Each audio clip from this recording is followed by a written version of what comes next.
Contoh lain misalnya di dalam sejarah, ini ada banyak dalam buku-buku hadis. Betapa ada pemimpin di dalam sejarah Islam sekalipun, bahkan itu masih di masa sahabat Nabi, yang menggunakan agama untuk membungkus kebijakan dan keinginan diri pribadinya ketika dia berhadapan dengan politik. Misalnya Bapak, di Fathul Bari itu Imam Ibnu Hajar Al-Asqalani misalnya, itu bercerita dulu itu waktu Sayyidina Muawiyah bin Abi Sufyan. Ini Muawiyah, ini adalah pendiri dinasti Bani Umayyah. Jadi dulu setelah Rasulullah wafat, yang menggantikan itu Sayyidina Abu Bakar, terus Sayyidina Umar, kemudian Sayyidina Utsman, kemudian Sayyidina Ali. Di masa Sayyidina Ali ini terjadi apa ini Pak? Kisruh. Terjadi keributan itu banyak dengan beberapa sahabat Nabi terkait dengan kepemimpinan. Di situ ada perang Jamal antara Sayyidina Ali dengan Ummul Mukminin Aisyah, yang semuanya itu bukan karena hawa nafsu sebetulnya, tetapi karena ingin amar ma'ruf nahi mungkar. Setelah itu kan Bapak tahu, ributlah kekuasaan itu menjadi terbagi dua. Ada Sayyidina Ali yang berpusat di Kufah, kemudian Sayyidina Muawiyah yang ada di Damaskus. Nanti seiring berjalannya waktu, ini ada orang-orang yang kesal. Ini daripada ribut, kita bunuh aja dua-duanya. Maka ada orang ini Pak yang punya keinginan untuk menggantikan kedua-duanya. Nah, yang membunuh Sayyidina Ali sukses Pak. Sayyidina Ali wafat dibunuh, sementara yang bertugas membunuh Sayyidina Muawiyah itu tidak sukses. Maka Sayyidina Muawiyah tetap berkuasa di Damaskus, Sayyidina Ali digantikan oleh anaknya Sayyidina Hasan. Nanti Sayyidina Hasan di akhir tahun 40 itu mengatakan, daripada ribut-ribut begini, ada dua pemimpin, saya rela menyerahkan kekuasaan ini kepada Sayyidina Muawiyah bin Abi Sufyan. Tahun itu dikatakan tahun Amul Jamaah, kembali umat Islam itu berjamaah. Nah, kalau sekarang ini kan kemarin berjamaah, besok tidak berjamaah Pak. Ya, karena besok nggak berjamaah itu karena nanti sudah keluar nomor undian pilpres Pak. Ya, ada jamaah 01, ada jamaah 02, ada jamaah 03, mungkin ada jamaah 04, 05. Nah, ini dulu Pak, kata Sayyidina Hasan, sudahlah, ana atanazal, saya yang turun. Saya serahkan kepemimpinan ini kepada Sayyidina Muawiyah. Maka mulailah di masa itu disebut kekuasaan Islam itu di bawah Al-Khilafah Al-Umayyah. Ini saya ingin menjelaskan juga supaya orang Islam itu nanti ngerti, bentuk negara itu nggak ada dalam Islam. Bentuk apa saja boleh. Sekarang kan banyak itu orang yang teriak-teriak, oh ini khilafah, benderanya begini. Itu ngajinya kurang malam Pak. Ya, kopinya kurang pahit, belum hatam pulang duluan. Nah itu ya, akhirnya paham Islamnya jadi kayak gitu. Ini dipegang Pak oleh Muawiyah bin Abi Sufyan, dan dia menamakan itu kekuasaannya sebagai kekuasaan Bani Umayyah. Bani Umayyah itu Pak, caranya nanti semua Pak, semenjak itu nanti ada Abbasiyah, ada Al-Mamalik, sampai Utsmaniyah, itu namanya saja khilafah, substansinya sama dengan Majapahit, substansinya sama dengan Sriwijaya. Yang boleh jadi pemimpin hanya mereka yang lahir dari rahim Umayyah. Nah, maka mulai beda nih Pak. Dulu Sayyidina Abu Bakar meminta Sayyidina Umar untuk menjadi pengganti. Kedua-duanya ini tidak ada hubungan kekerabatan dekat. Sementara hari ini Muawiyah bilang, yang gantikan saya harus anak saya, namanya Yazid bin Muawiyah. Nih lihat. Maka ditolak oleh masyarakat itu. Banyak masyarakat yang mengatakan ini belum makomnya untuk menjadi apa ini? Khalifah. Loh, bapaknya saja dulu itu dipersengketakan, apalagi anaknya. Masih muda ini Pak. Tapi Muawiyah maksa. Karena Muawiyah tahu yang banyak menolak itu penduduk Madinah. Maka sama Sayyidina Muawiyah itu dikirim Pak. juru runding ini, tim sukses ini ya. Ini tim 8 kalau sekarang ya, itu dikirim Pak ya. Dikirim yang paling hebat itu namanya Marwan bin Hakam. Ini adalah politisi, diplomat ulung dari Bani Umayyah. Disuruh berangkat Pak sama Muawiyah. Marwan tuh datang ke Madinah, pidato di Masjid Sa'adatul Muslimin. Ya, makanya tadi itu kata ketua masjid, hati-hati ya, ceramah Muslimin Pak di Masjid Nabi. Ceramah ini Marwan. Kata Marwan begini, saudara-saudara, mengapa saudara kok menolak pola pergantian raja ini, khalifah, yang akan dilakukan oleh Sayyidina Muawiyah? Muawiyah itu tidak mengerjakan bid'ah. Muawiyah itu mengerjakan sunnah, tradisi para sahabat. Ditanya sama orang Madinah, tradisi siapa? Tradisinya Abu Bakar, kata Marwan. Tradisinya Abu Bakar bagaimana? Sayyidina Abu Bakar dulu Pak, sebelum wafat itu punya ijtihad. Beliau itu ingin yang menggantikan itu Sayyidina Umar. Kata Sayyidina Abu Bakar, yang pas jadi pengganti saya itu adalah Umar. Maka sebelum Sayyidina Abu Bakar wafat, itu ngomong kemana-mana. Tiap ketemu orang, ya, ketemu ngomongnya sama, ya, ketemu P3 ngomongnya sama, ketemu PDIP ngomongnya sama ngomongnya ini. Kalau orang sekarang kan enggak, ngomongnya apa kenyataan lain, itu biasa politisi. Kalau Sayyidina Abu Bakar enggak. Kata saya itu tidak pernah menginginkan kecuali kebaikan buat umat Rasulullah. Saya tuh enggak punya ambisi, saya itu cuma ingin umat ini selalu dalam kebaikan, dan saya tidak tenang kalau menghadap Allah mati. Saya belum tahu siapa yang akan memimpin kaum muslimin. Maka ditanya sama sahabat, apa yang ada dalam pikiranmu ya Khalifah Rasulullah? Apa yang ada dalam pikiranmu Sayyidina Abu Bakar? Kata Sayyidina Abu Bakar, saya ini tidak tenang mau mati kalau saya belum yakin bahwa pengganti saya adalah Umar bin Khattab. Apa kata orang Madinah? Pendapatmu yang paling benar. Kamu ndak ngomong, kami juga nanti pemilu akan berbondong-bondong mencoblos Umar bin Khattab. Lihat ya Pak. Kata siapa ini? Kata rakyatnya.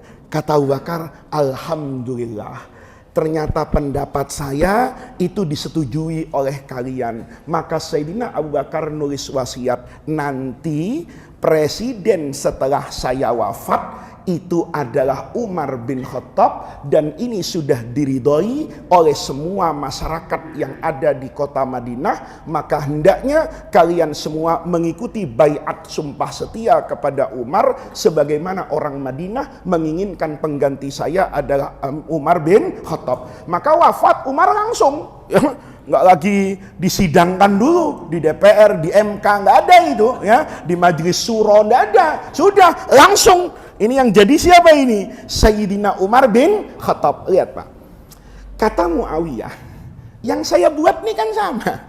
Saya mau meninggal, saya mau ngangkat anak saya Yazid bin Muawiyah. Ini saya lakukan semata-mata meniru Abu Bakar. Siapa Pak yang membantah langsung tuh? Anaknya Sayyidina Abu Bakar, Abdurrahman bin Abi Bakrin, itu langsung berdiri di Masjid Madinah. Kadzabta, bohong kamu. Ini bukan sunnahnya Abu Bakar. Ini bukan tradisinya Abu Bakar. Ini tradisinya Kaisar Hercules yang ada di Romawi. Bapak diganti anak, paman diganti ponakan. Itu tradisinya Romawi. Lihat Pak. Sayyidina Abdurrahman bin Abi Bakar itu tidak mengatakan bahwa cara pemilihan kayak gini kafir. Enggak Pak. Tapi kata Sayyidina Abu Bakar, kata Abdurrahman bin Abi Bakar, jangan bawa-bawa Abu Bakar. Anda mau bikin ini kayak kerajaan Romawi, caranya selama Anda menjadi raja yang adil, rakyat sejahtera, syariat Islam bisa dikerjakan, bentuknya apa saja tidak ada persoalan. Tapi Anda bawa-bawa Abu Bakar, itu yang saya permasalahkan.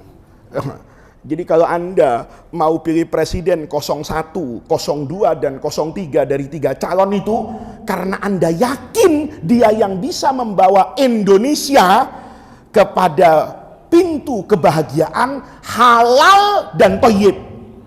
Tapi mengatakan yang tidak milih capres saya imannya lemah, itu goblok. Ya, enak nih ngomongnya ala Betawi aja ya. Supaya jelas Pak ya, saya nih mau milih capres 02 karena saya istikharah, saya sudah baca rekam jejaknya, saya sudah merasakan hasil karyanya. Kemudian saya ngomong sama Pak Hermawan ya, saya ngomong Pak Ustadz mau milih siapa? Milih presiden B. Kenapa? Karyanya halal Pak. Tapi kalau saya bilang kenapa milih presiden B? Karena ini perintah agama. Yang tidak milih presiden B kafir, fasik, lemah iman. Nah, itu yang tidak boleh Pak. Kenapa tidak boleh? Lihat dulu nih, orang tuh kalau mau berfatwa, mau ngomong agama, itu harus jelas dulu Pak. Ini benda ini apa? Baru kita hukumi. Kalau tidak jelas jangan ya. Kalau Bapak ditanya misalnya, Pak Ustadz, apa hukumnya makan daging kambing? Gampang, halal. Apa hukumnya makan ikan bandeng? Jawabannya singkat, halal. Ikan binatang yang enak, halal haramnya jelas. Tapi ada binatang yang kita tidak tahu, ini halal apa haram. Apa contohnya? Anjing laut.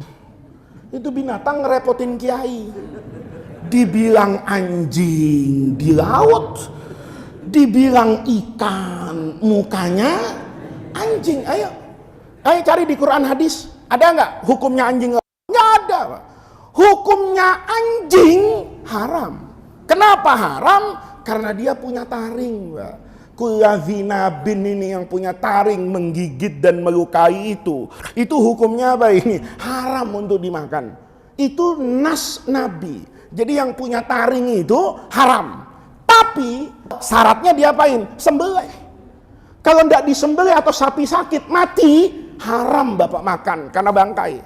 Tapi ikan tuh nggak ada bangkainya Pak. Binatang air itu, binatang laut kata Rasulullah, itu al-hilu maitatuhu at-tahuru ma'uhu, airnya paling suci. Bapak kalau ngaji fikih Syafi'i, itu air kalau nggak sampai 2 kulah, hati-hati kalau kecampuran. Nih Bapak nih ada kolam misalnya ya. Kolam nih kayak udah kolam jelas, airnya banyak. Bapak lempar anjing 2. Jadi apa? Jadi apa? Ya air anjing lah. Nggak bisa Bapak pakai untuk mandi, nggak bisa Bapak pakai untuk wudu. Tapi kalau Bapak ke Ancol, Bapak buang bangkai anjing 1 kapal, 100 kontainer, air laut tetap suci. Itu istimewanya. At-tahuru ma'uhu. Bukan cuma itu. Al-hilu maitatuhu. Bangkai di laut itu halal. Kecuali bangkai kapal, ada yang punya. Jangan nanti orang sini terus nyelam di Tanjung Priok, ada kapal tenggelam, nemu emas 3 ember. Terus ingat pengajian ini, kata Pak Ustadz, semua bangkai di laut hukumnya halal. Nah, itu separuh pinter ada begonya Pak gitu. Maksudnya yang halal itu adalah bangkai binatang laut. Lah berarti kan di laut ini suci banget. Jangankan yang hidup, bahkan bangkainya saja halal Pak. Nah, anjing laut itu kan nyusahin Pak.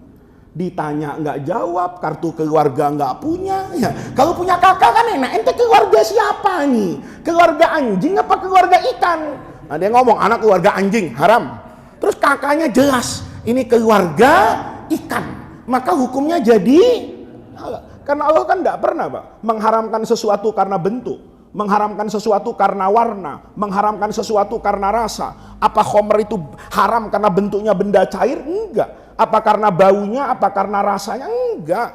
Oleh karena itu, kalau Anda mau berfatwa tentang anjing laut, itu enggak mudah. Anda harus tahu dulu, anjing laut ini anjing apa ikan? Nah, kan sama Pak. Kepiting itu kan dulu ada orang mengharamkan kepiting, ada orang menghalalkan kepiting. Kenapa? Ya karena pengetahuan mereka berbeda-beda. Ada orang mengatakan bahwa kepiting itu binatang yang hidup di dua alam. Dari kecil orang yang bilang mengatakan bahwa amfibi dua alam itu hukumnya haram. Maka dia tidak makan kepiting. Ada ustadz doyan kepiting, Mbak. Tiap pengajian nanya, mana kepiting, mana kepiting. Karena menurut ustadz ini, kepiting itu tetap binatang air.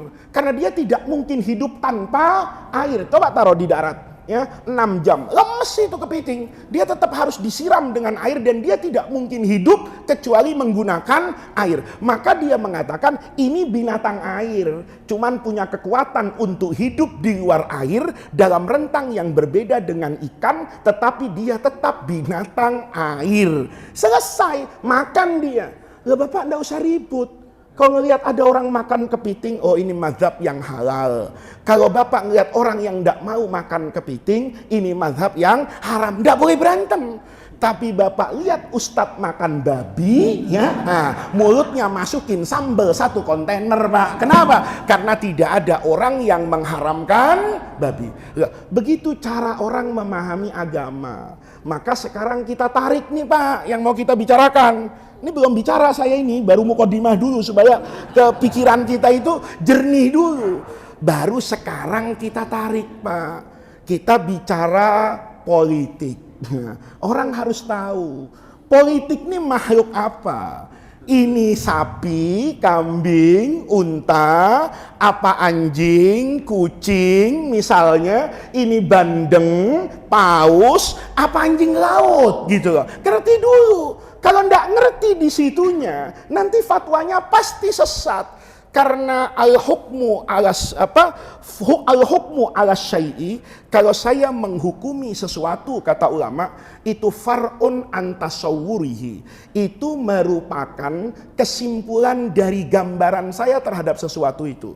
Kalau sesuatu itu saya salah menggambarkannya, maka pasti saya salah dalam memberikan fatwanya. Kalau saya benar dalam memahami sesuatu, maka saya akan benar ketika menghakimi sesuatu tadi. Maka kita lihat nih, politik itu dalam Islam apa? Itu hampir semua ulama mengatakan, yang namanya asyasah itu makana minal af'al. Perbuatan, kelakuan, aktivitas, apapun. Bihaitsu yakunun nasu, dengan adanya perlakuan ini, perbuatan ini, umat manusia itu akroba ilas sholah, lebih dekat kepada kebaikan, wa ab'ada anil fasad, dan jauh dari kerusakan. Itu namanya politik.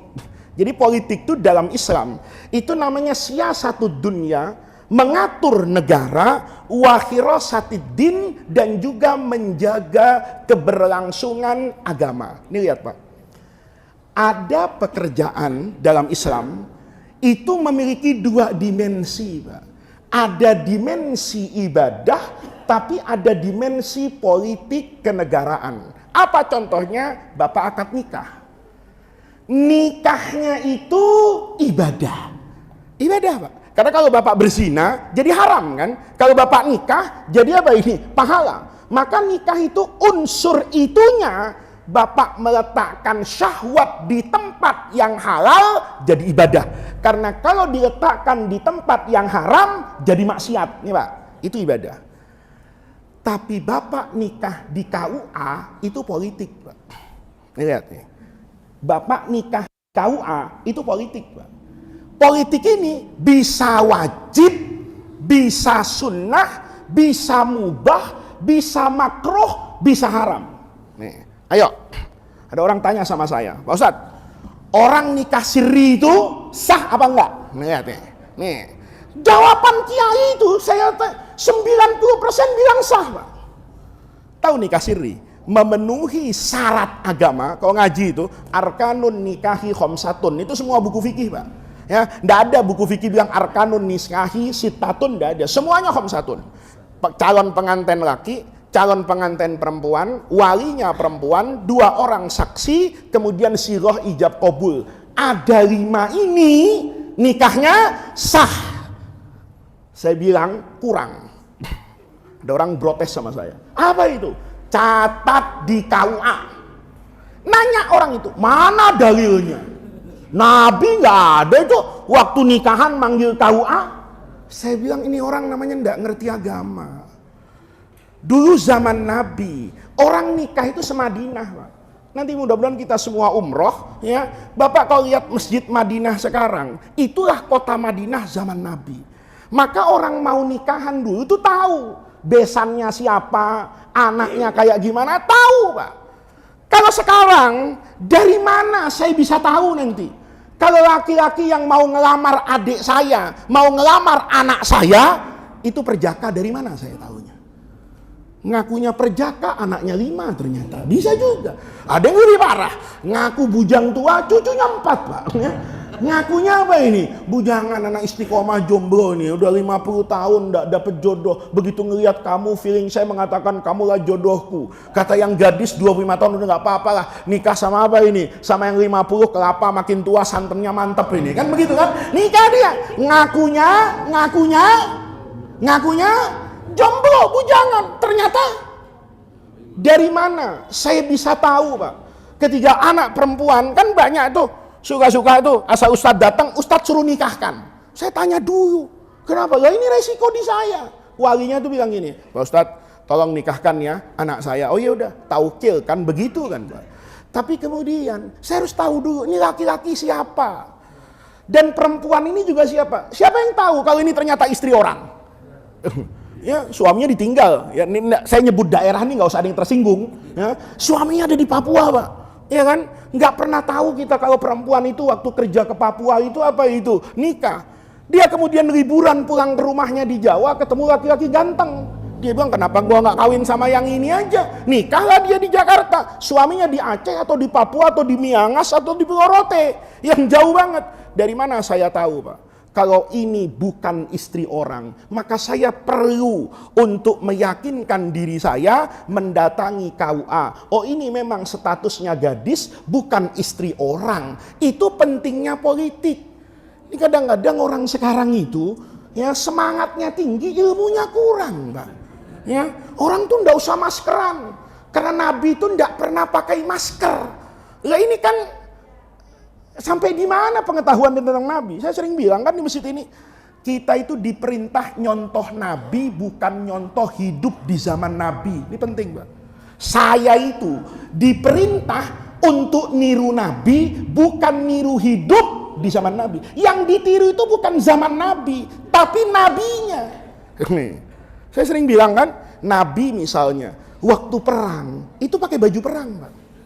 Dir'un namanya, baju dari apa itu? Besi. Lah pertanyaannya, Nabi pakai baju besi itu kenapa? Supaya nggak kena panah kan? Ada sahabat yang bilang, Nabi jangan takut sama panah, takut sama Allah, takut sama panah itu musyrik. Lah kalau begitu, kenapa Bapak tidur sama istrinya? Kenapa nggak tidur di Ragunan aja di kandang macan? Jangan takut Pak Hermawan sama macan, takut itu hanya kepada Allah ya Pak. Bapak umroh tuh naik pesawat. Nabi kan umroh, kenapa Bapak umroh naik pesawat? Jawabannya karena niru. Itu dulu dari Madinah ke Mekah naik unta. Pertanyaannya, Nabi itu naik unta karena untanya, apa unta itu kendaraan? Ayo, seandainya zaman itu sudah ada Innova, kira-kira Nabi dari Mekah naik Innova apa naik unta? Ayo kita pikir baik-baik lah. Kita pikir baik-baik. Naik apa, Pak? Iya naik Innova. Berarti unta itu tidak boleh diartikan unta. Tapi unta itu diartikan kendaraan yang paling bagus di zaman Nabi, yang paling handal namanya unta. Karena saya disuruh niru Nabi, maka saya umroh naik pesawat. Karena pesawat itu transportasi yang paling hebat. Kalau saya disuruh umroh kayak zaman Nabi, naik unta. Minimal naik bis atapnya dibuka, Pak. Itu minimal, karena Nabi pakai unta kan kepanasan. Bapak naik bis kan ada atapnya. Oh, tidak sesuai dengan zaman Nabi nih. Kalau gitu AC-nya matikan, bisnya suruh copot kapnya, Pak. Kenapa? Saya ingin umroh seperti zaman Nabi. Insya Allah tidak ada yang mau ngajak Bapak sebagai jamaah umroh. Paham, Pak? Lah, itu namanya kita itu disuruh mengikuti Nabi. Kenapa saya mengatakan nikah itu harus dicatat? Karena saya niru Nabi, Pak. Nabi nikah itu nggak nyuruh nyatet Pak, zaman Nabi. Kenapa? Orang nikah segitu di situ-situ aja. Tapi ada akad lain yang Nabi nyuruh nyatet. Apa itu? Hutang piutang. Lihat, ada satu ayat paling panjang di Quran Pak, selembar.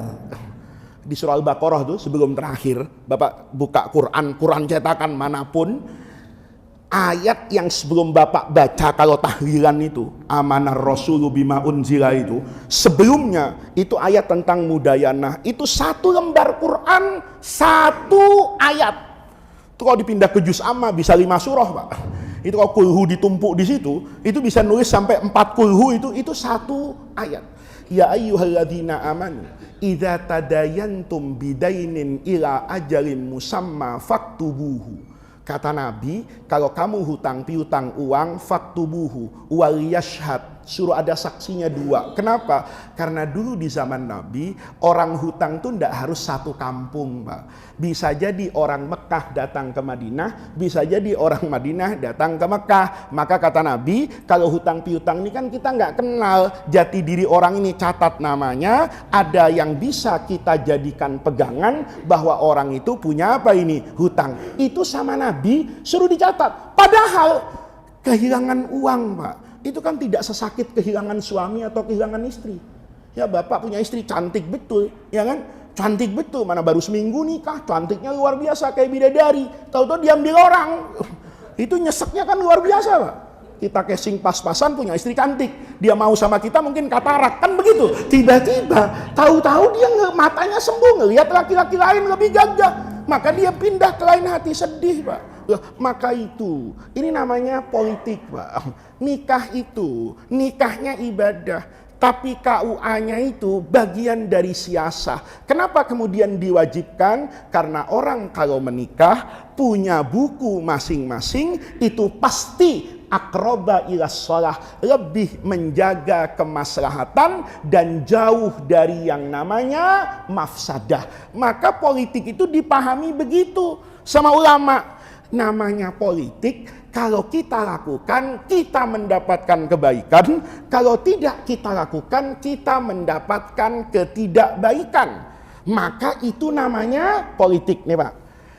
Kalau seperti itu kata ulama, maka politik itu kalau dalam Islam ngaji itu ditaruh di bab mana? Nih, Bapak yang biasa ngaji sama guru atau ngaji di pesantren, itu fikih kan dibagi-bagi Pak. Kalau namanya sholat, puasa, itu namanya fikih ibadah. Kalau ada kiai, saya buka pengajian fikih ibadah. Itu pasti isinya sholat, puasa, zakat, teman-temannya ada itu Pak. Ya haji, umroh, sholat tahajud, duha, toharoh, kamar mandi, itu wudhu, itu namanya ibadah.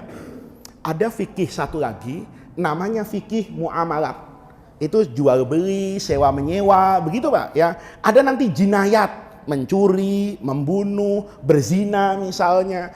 Ada ahwal sahsiyah misalnya, menikah, cerai, gugat ke pengadilan suami istri, itu dibuat dalam bab fikih. Tetapi ulama kemudian membagi 2 yang besar saja, ibadah, muamalat. Selain ibadah namanya muamalat. Nah, maka ulama nih, semua ulama Pak bilang, namanya politik itu fikihnya masuk fikih muamalat, bukan fikih ibadah. Ini ditaruh di bab namanya bab besar muamalat.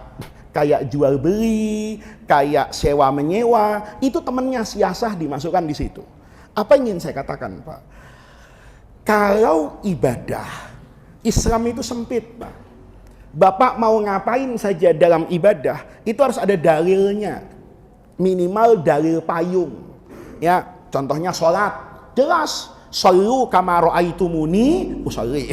Bapak tahlilan dalam bentuk yang ada sekarang ini, itu ada payungnya. Payungnya apa? Mendoakan orang yang sudah meninggal, menghadiahkan amal soleh dari orang yang hidup kepada orang yang meninggal. Itu ada dalil payungnya. Tapi beda dengan muamalat Pak.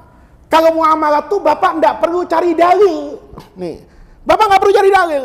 Bapak cukup cari, ada nggak dalil yang mengharamkan. Kalau tidak ada yang mengharamkan, maka perbuatan Bapak pasti halal. Itu yang kemudian kata ulama al-aslu fil muamalati al-ibahah. Hukum dasarnya, prinsipnya dalam muamalah itu adalah al-ibahah, boleh. Coba lihat. Transaksi hari ini, Pak. Itu sama Islam dibenarkan. Dulu ijab kabul, Pak. Ijab kabul itu Bapak jual beli, ada ijabnya. Penjualnya ijab menyerahkan, pembelinya kabul menerima. Bapak akad nikah juga gitu. Mertua kita dulu ijab, kita pengantin laki-laki kabul. Itu semuanya. Contohnya nggak ada. Nggak ada. Dulu Nabi itu bukan mewajibkan bentuk ijab kabul, tapi mencontohkan. Dulu zaman Nabi ini, kalau ada orang beli teh, saya dengan Pak Hermawan nih, transaksi teh. Maka saya penjual bilang gini, Pak Hermawan, saya jual teh ini seharga 10.000. Pak Hermawan ngomong, saya terima teh ini seharga 10.000. Tehnya saya serahkan, Pak Hermawan nyerahkan uang, ini namanya ijab kabul. Harus kayak gini. Kalau harus kayak gini, berantakan hidup, Pak. Terus Bapak belanja ke supermarket sama istrinya, belanja bulanan, ya, Indomie 100 bungkus, ya kan, ya kopi, teh, gula, terus ngomong sama kasirnya, Mbak, maaf Mbak ya, Mbak saya ajarkan transaksi yang Islami seperti diajarkan Rasulullah Shallallahu Alaihi Wasallam. Kata kasirnya, maksudnya gimana Pak? Begini. Indomie ini Mbak ambil satu dulu, ya. Mbak ngomong sama saya, Pak, saya jual Indomie rasa ayam bawang, gitu kan? Harganya 5.500. Terus Bapak ngomong, nanti saya ngomong, Mbak, saya beli Indomie rasa ayam bawang seharga 5.500. Mbak masukkan ke kantong, saya serahkan uangnya. Nanti ambil lagi Indomie satu lagi, rasa kari ayam harganya 5.600. Begitu terus.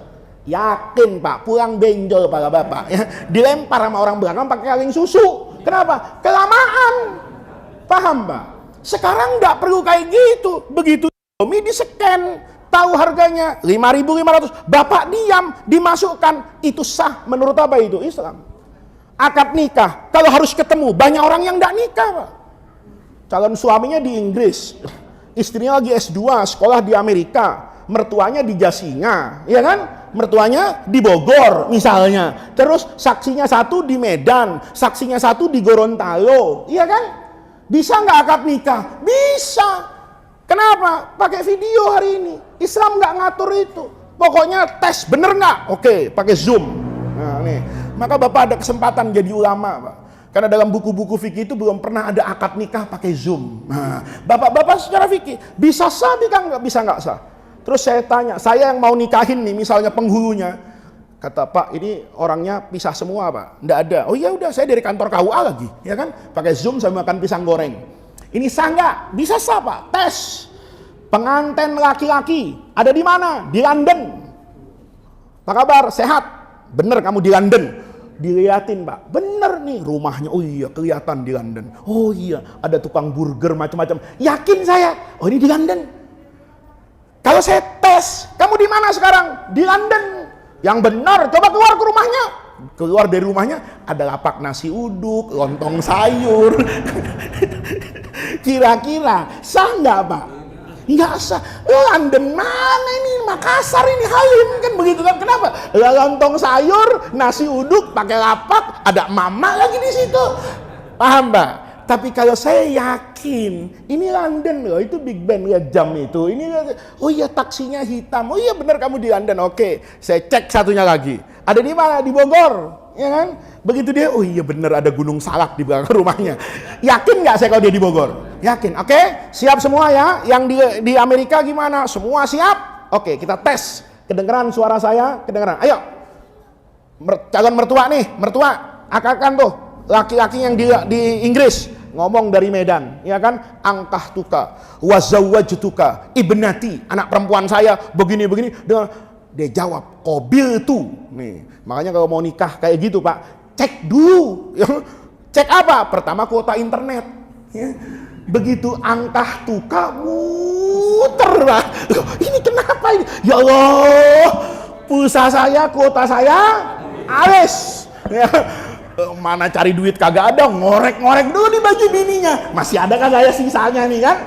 Ngorek-ngorek sejam ketemu dapat duit 200.000. Berangkat lagi ke tukang apa ini? Pulsa. Sah nggak akad nikahnya? Nggak sah. Kenapa? Majelisnya putus, tidak mutasil. Sederhana, Pak. Itu namanya bab muamalah. Makanya Islam itu lentur. Al-aslu fil muamalat itu al-ibahah. Halal haramnya kapan? Gini loh Pak. Nih, mubah itu hukum dasar Pak. Prakteknya nggak ada. Prakteknya nggak ada. Ayo. Saya semalam tidur Pak. Kalau ngaji usul fikih, tidur itu hukumnya mubah. Boleh tidur, boleh nggak tidur. Tapi kalau saya nggak tidur, ini suara saya udah serak Pak. Nggak tidur, tambah serak. Kalau tambah serak, saya nggak ngaji ke sini. Udah bulan kemarin nggak ngaji, ya kan? Udah masak nasi uduk katanya, ya kan? Sekarang nggak ngaji lagi, tadi semur ada di belakang. Waduh, ini dosa saya banyak Pak. Maka malam tadi saya tidur hukumnya wajib.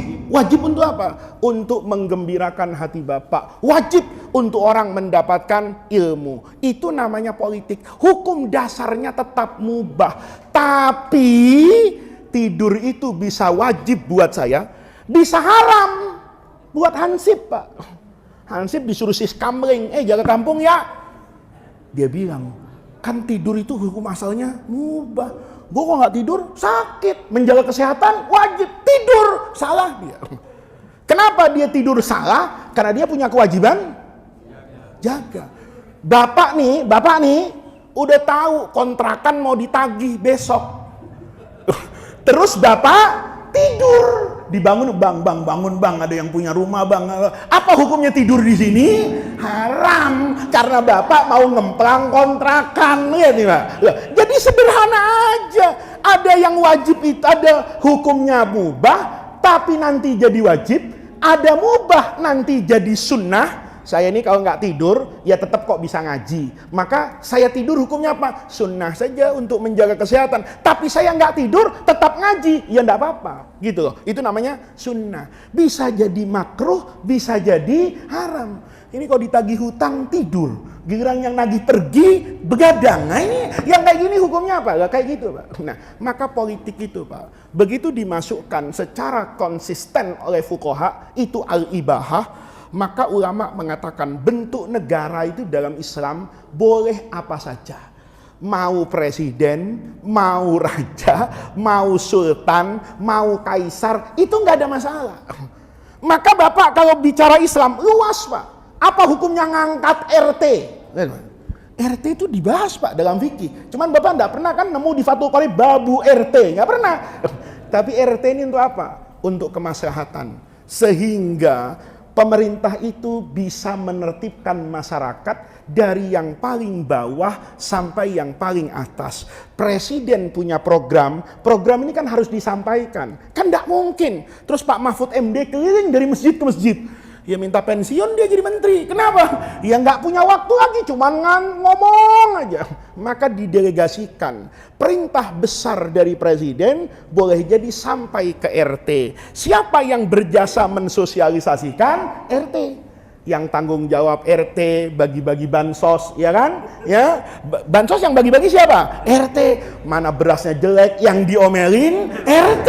Padahal RT cuma nerima doang. Ya gua disuruh bagi beras. RT ini dasar negara nggak sayang sama rakyatnya. Kata RT, gue juga rakyat, gue juga susah ini, diomelin ya Pak. Nah, yang kayak begini, RT itu hukumnya apa? Harus. Kenapa? Mendatangkan kemaslahatan. Ada RT jadi orang tahu, ini bukan orang kampung sini. Kok mondar mandir ya rumahnya ramai? Jangan-jangan jualan narkoba. Siapa yang menangkap? RT. Maka RT hati-hati Pak. Kalau ada gembong narkoba di kampungnya diem aja, itu nanti susah masuk surga RT itu. Ya. RT itu susah. Ada anak yatim kelaparan itu, RT susah. Walaupun janda muda kelaparan kayaknya udah diurus sama RT kan gitu kan.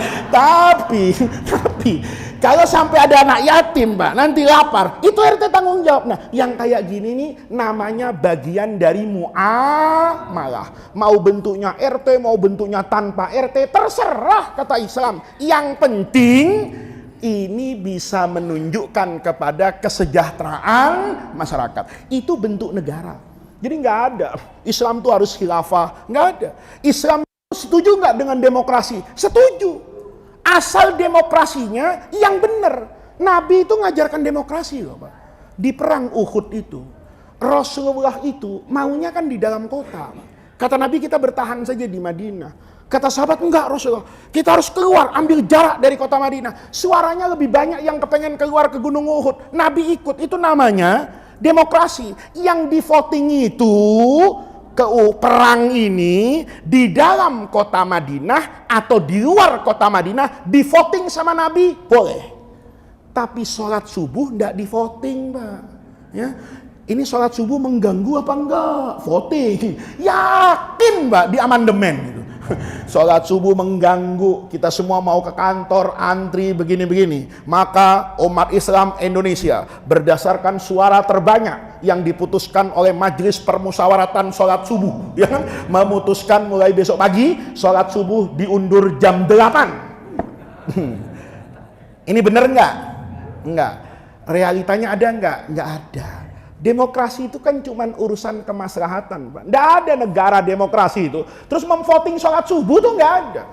Maka orang jangan demokrasi itu nggak bener. Masa kekuasaan ada di tangan suara yang terbanyak? Nanti kalau suara terbanyak memutuskan nggak sholat subuh, gimana? Pertanyaannya, ada nggak orang mempraktekkan demokrasi kemudian memvoting sholat subuh? Nggak ada. Jadi demokrasi itu bisa benar, bisa salah.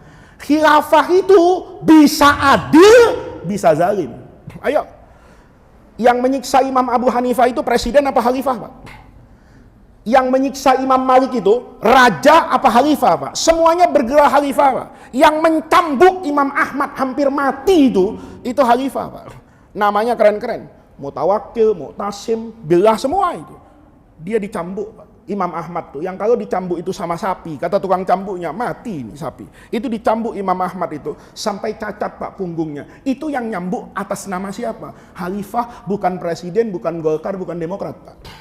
Ayo, artinya apa? Sistem itu bagus Pak. Kalau orangnya bagus, maka agama ndak lihat mau demokrasi mau apa. Yang penting akrab ilas shalah, maslahat, masjid penuh kayak kita nih. Ya, kita ini Pak bukan khilafah Pak. Kita ini nggak pernah menulis dalam konstitusi itu Islam. Tapi Bapak boleh cek deh di banyak negara, pengajian subuh itu yang paling hidup di Indonesia. Ayo, ya Bapak pernah umroh kan? Ada pengajian subuh di Masjid Nabawi kayak begini nih? Nggak ada. Pengajian subuh di Indonesia, masya Allah, ada subuh gabungan, ada tingkat RT, tingkat ini, macam-macam. Ada DMI, ada DKM, ada macam-macam. Hidup Pak. Yang ngaji bebas. Ayo coba di Saudi, di Mesir, ya ngaji ndak izin sama pemerintah, ditangkap. Ayo bikin pengajian lebih dari jam 10 malam, dibubarin. Di Indonesia ini masya Allah sampai jam 3 pagi maulid ndak apa-apa, ya paling nyesel doang, nasi geburinya jadi rengginang itu doang, ya kan, nutup jalan apa bebas, ya syukuri Pak. Kenapa? Itu namanya politik. Jadi politik itu ibahah aslinya. Nanti Bapak lihat nih, ini jangan bab politik itu dibawa ke akidah. Kalau akidah itu urusan iman. Kalau politik itu urusan ijtihad, subjektivitas masing-masing orang. Pak Hermawan ngelihat Pak Anies bagus, pilih. Wajib kalau dia merasa ini yang bisa membawa Indonesia kepada apa ini? Kebahagiaan dunia akhirat. Pak Anies dengan Gus Muhaimin. Pilih. Ganti batiknya besok, jangan merah. Ya kan? Nah, misalnya. Bapak yang satu enggak, oh enggak. Yang bisa membawa ini Pak Prabowo. Ini sudah terlatih sebagai capres. Belum pernah menang tapi kan gitu. Terus Bapak bilang misalnya sah saja di hadapan Allah, saya mau coblos Pak Prabowo. Kenapa? Kasihan gitu. Kenapa kasihan? Nyalon dari dulu nggak pernah jadi. Terus semalam saya ngaji kata Kiai, irhamu man fil ardi yarhamkum man fis sama. Suka kasih belas kasihan sama orang, nanti Allah ngasihani. Jangan-jangan nih Pak Hermawan aja contohnya, nggak dosa kalau beliau ini. Pak Hermawan ngomong, saya ini kepengen naik pangkat. Kok pangkat saya nggak naik-naik ya? Jangan-jangan Karena saya nggak sayang sama Pak Prabowo.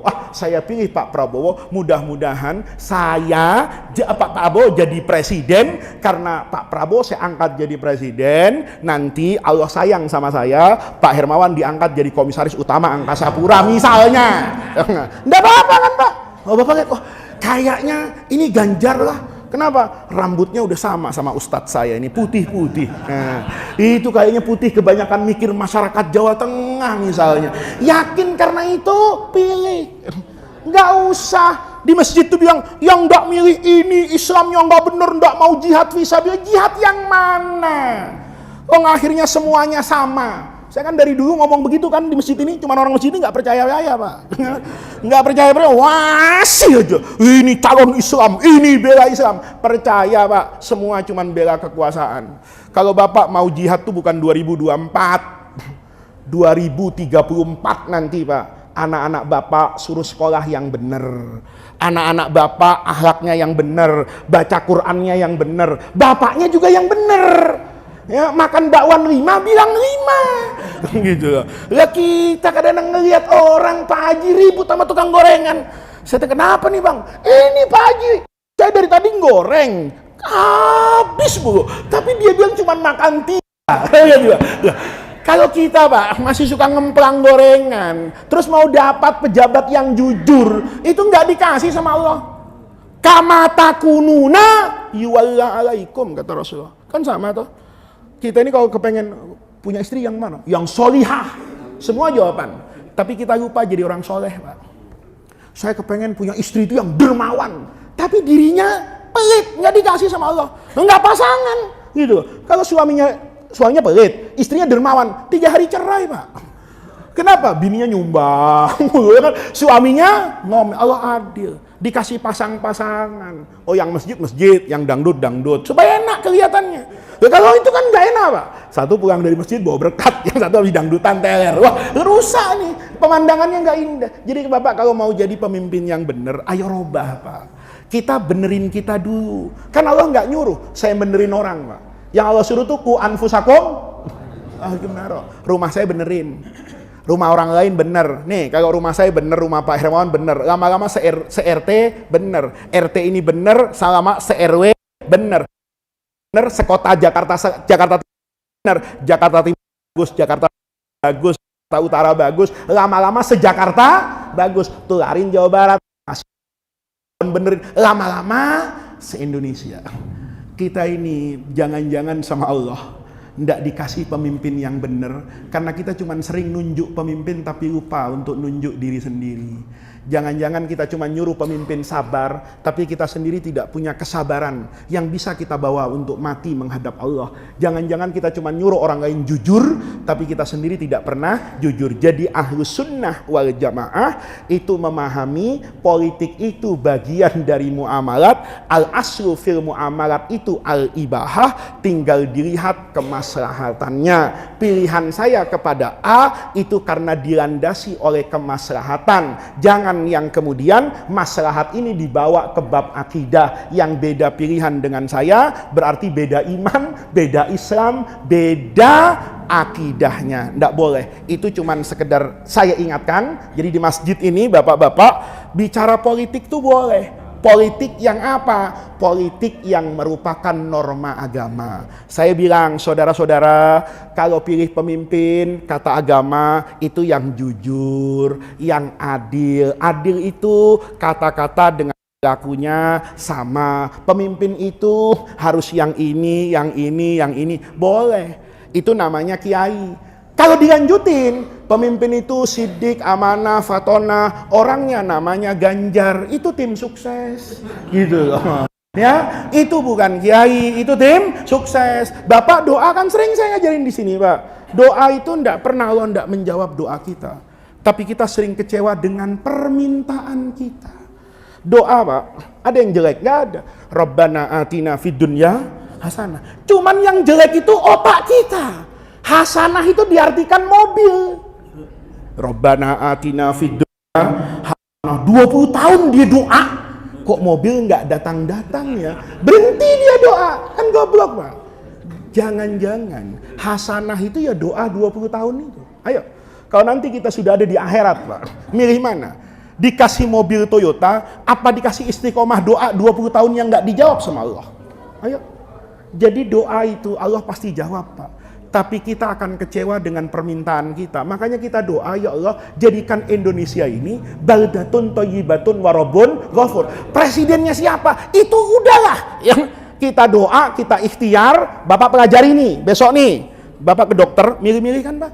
Saya milih kok ke dokter. Saya kok nganterin ayah saya ke dokter, saya searching di Google. Ini dokter siapa nih? Sekolahnya di mana? Prestasinya kayak apa? Kan banyak komentar. Sekarang kan Google itu, Masya Allah, Google itu pahalanya banyak, Pak. Dosanya juga banyak. Karena Google itu hadisnya kan wa ta'awanu alal birri wal ismi, Pak. Sama-sama membantu kalau Google, ya. Bapak cari nama kiai ada, nama Jabrai ketemu. Kan begitu kan? Itu namanya Google, Pak. Loh, saya bantu itu. Oh ya, Masya Allah. Begitu saya lihat ini dokter bagus-bagus, yang komen bagus-bagus, saya bilang sama ayah saya, kita pindah dokter ini. Kenapa Is? Dokter itu, nih lihat track recordnya, pendidikannya, ini wah kita pilih dokter ini. Pemimpin juga gitu, Pak. Jangan lihat luarannya doang. Pemimpin rajin umroh, soleh, ya Allah, ya kan? Yang goyang dangdut juga banyak, Pak, depan Ka'bah umroh, ya kan? Banyak. Dari Bapak punya kewajiban. Jangan nanya saya. Nih, Bapak nih maunya masuk surga sendirian, saya ditinggal di neraka. Pak Ustadz, ntar 2024 milih apa? Apa yang saya omongin langsung dipercaya. Ntar di hadapan Allah, kenapa kamu milih A? Kata Faiz, wah repot saya, Pak. Ya. Saya ini sudah nggak dapat apa-apa dari pasangan, ya kan? Nanti Bapak punya kewajiban, pelajari. Bapak pelajari, Bapak merasa, oh ini Pak Ganjar pernah jadi gubernur Jawa Tengah. Tanya sama orang Jawa Tengah, enak nggak?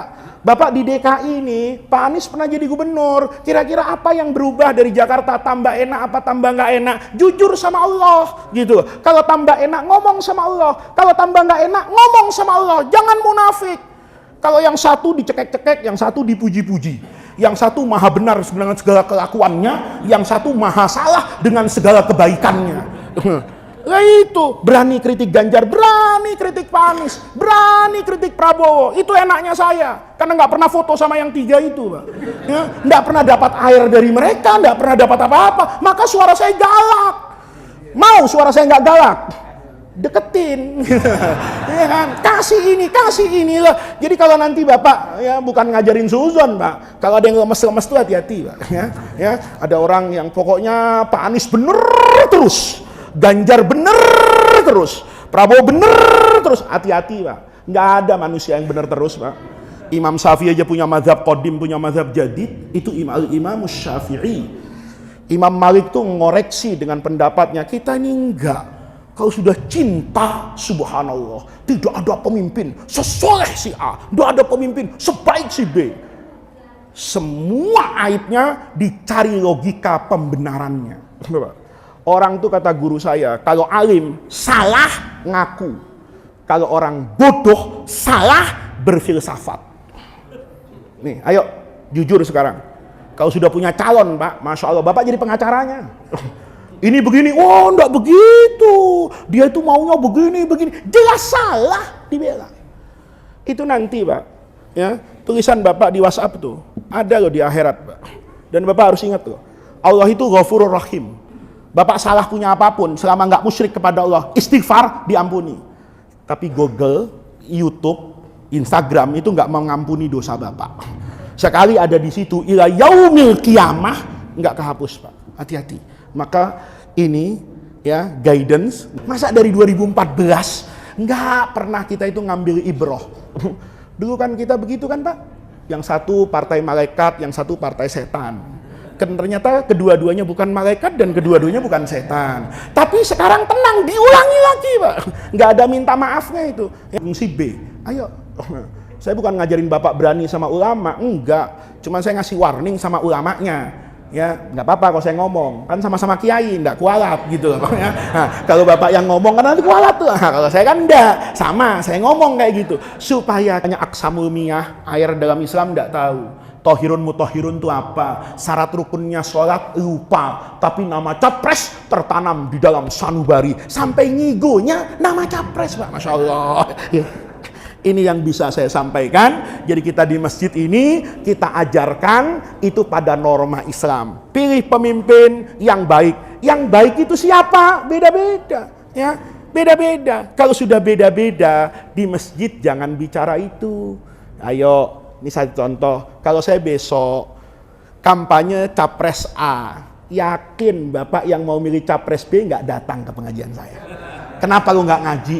Kuping gue sakit. Kenapa? Faiz ngomong. Paling itu lagi, dia jangankan pengajian, kematian ngomong capres lah. Kalau sampai kayak begitu, Pak, yang rugi siapa? Yang rugi siapa? Umat Islam. Nggak datang ke masjid, demi pecah nanti. Ada demi baitun min buyutillah. Kalau sudah ngomong nyebut nama, bikin acara Pak di rumahnya sendiri, ya, di rumahnya sendiri kumpulin. Ketua masjid boleh nggak? Boleh, asal di rumahnya. Tapi mimbar masjid itu jangan Pak, jangan pakai untuk memvonis orang. Ini yang terakhir Pak, mumpung saya ingat nih, saya kalau beginian tuh Pak, keselnya tuh udah sampai dengkul. Ya, kalau pakai mic. Dulu sahabat Mu'adz bin Jabal, Sahih Bukhari Pak.